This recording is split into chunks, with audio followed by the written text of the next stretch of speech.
Sumainyo ang Panginoon. At sumayo rin. Ang mabuting balita ng Panginoon ayon kay San Mateo. Papuri sa iyo, Panginoon.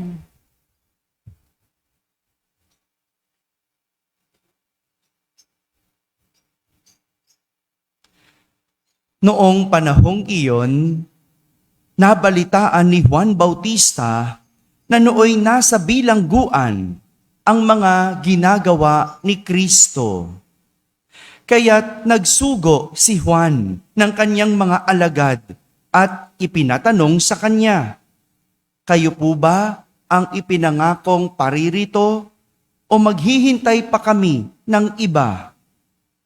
Sumagot si Jesus, "Bumalik kayo kay Juan at sabihin sa kanya ang inyong narinig at nakita. Nakakakita ang mga bulag, nakakalakad ang mga pilay, gumagaling ang mga ketongin, nakakarinig ang mga bingi, muling nabubuhay ang mga patay, at ipinangangaral sa mga dukha ang mabuting balita. Mapalad ang taong hindi nag-aalinlangan sa akin." Pag-alis ng mga alagad ni Juan, nagsalita si Jesus sa mga tao tungkol kay Juan. "Bakit kayo lumabas sa ilang? Ano ang ibig ninyong makita? Isa bang tambo na inuugoy ng hangin? Ano nga ba ang ibig ninyong makita? Isang taong may maringal na kasuotan? Ang mga nagdaramit ng maringal ay nasa palasyo ng mga hari. Ano nga ba ang ibig ninyong makita? Isang propeta? Oo, at sinasabi ko sa inyo, higit pa sa propeta, sapagkat si Juan ang tinutukoy ng kasulatan. Narito ang sugo ng aking ipinadadalang mauuna sa iyo. Ihahanda niya ang iyong daraanan. Sinasabi ko sa inyo, sa mga isinilang, wala pang lumilitaw na higit na dakila kay Juan Bautista. Ngunit ang pinakaaba sa mga taong pinaghaharian ng Diyos ay dakila kaysa Kanya. Mga kapatid, ang mabuting balita ng Panginoon. Pinupuri ka namin, Panginoong Hesukristo. Umupo ang lahat at makinig sa homilya. Isang magandang umaga po sa inyong lahat. Pakibati ang katabi ng pinagpalang linggo. Yan, ha? Pinagpalang linggo po sa mga nasa barangay, sa mga nasa tahanan na nagsisimbabayo online at sa lahat ng nasa abroad. Kasama kayo sa aming banal na pagdiriwang dito sa ating parokya. Isang sikat na manunulat minsan nagsabi, "Happiness is the art of never holding in your mind the memory of any unpleasant thing that had passed." Naintindihan po ba niyo yun? Hello? Hello? Naintindihan niyo ba yun? Ang kasiyahan ay hindi pag-alaala sa mga hindi magagandang alaalang lumipas na. Ngayong araw na ito, pinagdiriwang natin ang Gaudete Sunday. Sabihin nyo nga po, Gaudete. Ang salitang Gaudete ay galing sa salitang Latin nang ibig sabihin ay magalak. O sa Ingles, rejoice. Pakitingnan ng katabi, mukha ba yang nagagalak? Ano? Ano itsura niyan? Ha? Sa ating ebanghelyo, narinig natin ang kwento ni Juan Bautista. Ito yung gagamitin kong kwento. Di ba? Linggo-linggo may kwento ako. No? Ito, maganda yung kwento ni Juan. Nakapupulutan natin ng aral. Si Juan Bautista ay kinulong. Kasalanan ba niya? Hindi. Kinulong siya dahil tinatamaan si Haring Herodes sa kaniyang mga pangaral. Ipinakulong siya ng hari kasi nangangaral siya. At yung pangaral niya, patama sa hari. Alam niyo ba kung ano yung pangaral?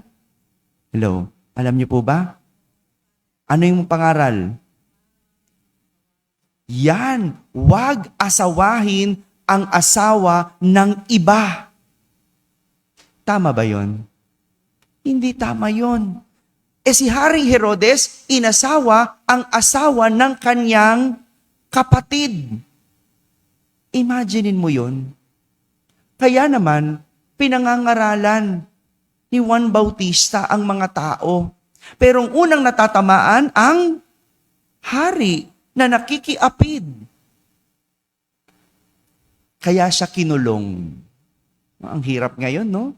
Magsabi ka ng totoo, ikaw pa may kasalanan. Pangaralan mo, ikaw pa kontrabida. 'Di ba? Ngunit ang maganda kay Juan, kahit kalugmok-lugmok ang kanyang sitwasyon, kasalanan ba niya makulong? Hindi. Masaya bang makulong? Hindi. Pero kahit lugmok ang kanyang sitwasyon, hinanap pa din niya si Jesus. Hinanap niya si Jesus sa pamamagitan ng pagpapadala ng mga alagad. Pinahanap niya sa kanyang mga alagad si Jesus. At nang mahanap nila si Jesus, tinanong nila kung siya na ba ang Mesiyas na darating. Ang ganda nung sagot ni Jesus. Imbes na sinagot niyang, oo, ako yun. Oo, ako yung darating. Ako yung hinahanap nyo. Ako yung tinatanong mo. Ako yung inaabangan nyo. Imbes na sinagot ni Jesus ng oo, pinabalik niya yung mga pinadalang alagad ni Juan Bautista at ibinalita ang kanilang nakita. Ano yung nakita? Sabi ni Jesus, nakakakita na ang mga bulag, nakalalakad na ang mga pilay, lumilinis na ang mga ketongin, nakakarinig ang mga bingi, at nagigising o nabubuhay ang mga patay. Anong ibig sabihin nun? Kahit kalugmok-lugmok ang iyong sitwasyon, tumingin ka sa paligid. May mga magaganda at may masasayang nangyayari. Sa mga nalulungkot dyan, hindi sa iyo umiikot ang mundo. Hello? Ha? Tumingin ka sa paligid, marami pang masasayang nangyayari. Ha? Yung pinagdadaanan mo, maaring hindi masaya. Pero tingin sa paligid, may dahilan para sumaya. Magandang matuto kay Juan na sa mga sitwasyong kalunos-lunos, imbes na magmukmok at malungkot, hanapin si Jesus. Hanapin si Jesus. May mga dahilan kung bakit ang tao hindi nakakatagpo ng galak o saya. Tatlong pwedeng dahilan na pwedeng tignan mo sa sarili mo kung bakit wala kang galak o saya. Baka naman nagagawa mo ang tatlong ito nang hindi mo alam. No? Tatlong bagay. Tandaan niyo po ito. Una, bakit wala tayong galak? We dwell on the past, unpleasant memory. Sabihin niyo nga po, unpleasant memory. Ang hilig nating Pinoy, magsenti o mag-imo. Hindi ba? Hello?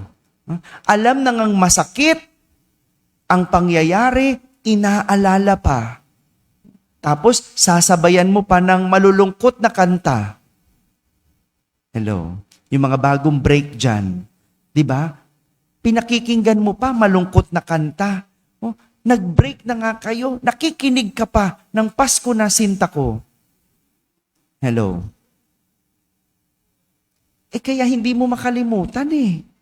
Oh, ang hilig mong panghawakan, ang hilig mong alalahanin yung mga hindi magagandang nangyayari.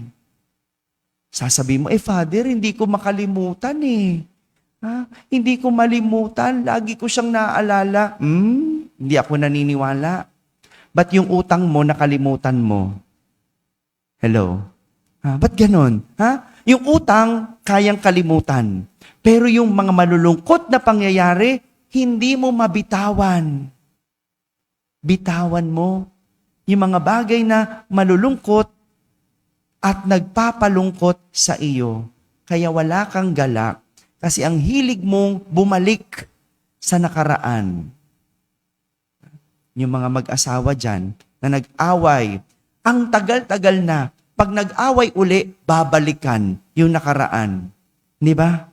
Yung mga bumagsak sa board exam, no? Kaya hindi ka makamove on, no? Binabalikan mo pagkabagsak mo kahit kasalanan mo. Hello? Di ba? Ang hilig nating panghawakan yung mga hindi magagandang pangyayari para magkaroon ng galak, bitawan. Pangalawa, bakit walang galak? We depend our happiness to material. We depend our happiness to material. Madami sa atin ang masaya kapag meron lang pera. Kapag walang pera, mainit ang ulo. Sinong ganon? Taas nga ang kamay. O, di ba? Ayaw mo magtaas, no? Pero kapag wala kang pera, ang init ng ulo mo. Bakit ganon? Masaya lang ang Pasko para sa iba kapag may bonus, kapag may regalo, kapag masarap ang pagkain, at kung ano-ano pa. Kaya pakiramdam ng iba, malungkot ang Pasko kapag wala na ang mga ito. Para bang hindi kompletong Pasko pag walang hamon o bagong gamit? Christmas is not a season of spending, but a season of loving. Well, kasi minsan talaga naman, sa kultura natin, tuwing Pasko lang nagkakapera. Tama? Kasi syempre, may dagdag di ba? May 13th month pay. Pero sa mga walang trabaho, huwag ka na maghangad. Wala ka naman talagang inaantay. Wala ka naman talagang makukuha. Pero kahit na wala ang material, pwedeng maging masaya. Tandaan nyo, kahit mayaman, may kalungkutan. Bakit? Kasi hindi nakikita ang kasiyahan sa material. Tandaan nyo yan. Hindi nakikita ang kasiyahan sa material. Pangatlo, bakit walang galak o walang sigla, saya sa iyong buhay? Because we depend our happiness to people. Happiness to people. Hindi sa tao nakasalalay ang kasiyahan mo. Dahil ang tao lumilipas at nawawala. At hindi ganito ang galak at saya. Hindi sa tao. Kaya kung iniwan ka, bakit parang gumuho na ang mundo mo? Bakit naging miserable ang buhay mo? Bakit naging pariwara ka? Hindi tao ang nagpapasaya sa tao. Pwedeng siya magdulot ng saya, pero hindi lang siya ang saya. Hello? Malinaw ba yon? Pwede siyang magdulot ng saya, pero hindi lang siya ang saya. Ibig sabihin, marami kang makikitang iba na pwedeng magdulot ng saya. Masaya ka dahil may pag-ibig ka sa tao. Kaya pag-ibig ang dahilan ng kasiyahan at kagalakan mo. Kaya ka naman malungkot kasi inibig mo yung nawala. Tama? O okay lang? Masaya ka na kasi wala na yung pag-ibig na nawala. Pero kaya ka malungkot dun sa taong nawala kasi may pag-ibig ka pa sa kanya. At yun ang ikasaya mo. Kasi umibig ka. Na wala man ito, at least sabihin mo, inibig mo siya. At ganun ang pag-ibig. Yun ang nagdudulot sa atin ng saya. Kaya kahit wala kang asawa, kahit wala kang partner sa buhay, wala kang jowa, pwedeng maging masaya. Dahil wala sa tao ang pagiging masaya. Sa huli, mahanap lang natin ang galak at saya. Kanino? Kay Jesus. Kay Jesus na hindi kailanman lilipas, hindi kailanman mawawala, at hindi kailanman maluluma. Si Juan, si Jesus, ang hinanap sa oras ng kahirapan at kanyang natagpuan ang kabutihan kay Jesus. Ito po ang tunay na diwa ng Pasko, ang kapanganakan ni Kristo. Kaya pwedeng walang hamon, walang bagong damit, o kahit wala kang jowa ngayong Pasko. Pero hindi pwedeng mawala si Kristo sa Pasko. May Pasko dahil may Diyos na nagmamahal sa atin. Iyan ang dahilan kaya dapat tayong magalak at magsaya. Amen? Amen. Simula na po ng simbang gabi bukas sa ganap na 8:00 ng gabi at ang Misa de Gallo 4:30 a.m. No? Sana po, no? Hikayatin po natin ang ating mga kapamilya na magsimba. Ito ang mahalaga sa Pasko. Aanin mo ang bagong damit kung hindi ka naman nagsimba. Aanhin mo ang masarap na handa kung hindi ka naman nagdasal. Hindi yan ang Pasko. Ang Pasko ay ang pagdadasal, pagdating ni Jesus, pagtanggap ni Jesus sa ating buhay. Magsitayo na po tayong lahat.